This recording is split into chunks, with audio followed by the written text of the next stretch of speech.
আসসালামু আলাইকুম এভরিওয়ান, সিন্ধু পেজে আপনাদের স্বাগতম।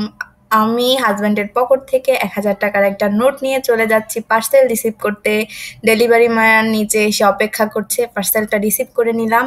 এখন চলে যাচ্ছি বাসায়। বাসায় যেয়ে আপনাদের সাথে শেয়ার করব আমি আসলে কি অর্ডার দিলাম। আসলে কিছুদিন থেকে টিকটকে হোমমেড চুড়ি বানানোর অনেকগুলো ভিডিও দেখছিলাম, তো আমারও খুব ইচ্ছে হলো আমি আমার নিজের জন্য চুড়ি বানাবো। তাই একটা পেজ থেকে এই মেটেরিয়ালসগুলো আমি অর্ডার দিলাম, সেটাই দেখছিলাম কি কি এসেছে। এখানে এসেছে বিভিন্ন ধরনের কুন্দন, চুড়ির ডাইস, সুতা, গ্লু। তো এই সবগুলো আমি একটা পেজ থেকে অর্ডার করেছি, নিজের জন্য চুড়ি বানাবো। আমার খুব ইচ্ছা করছিল চুড়ি বানানোর। তো আপনারা আমার সাথেই থাকুন। প্রোডাক্টগুলো দেখছিলাম সব ঠিকঠাক আছে কিনা। যখন আমি চুড়ি বানাবো তখন সেই ভিডিওটা আপনাদের সাথে শেয়ার করব। Bye bye, tata. পরের ভিডিওর জন্য অপেক্ষা করুন।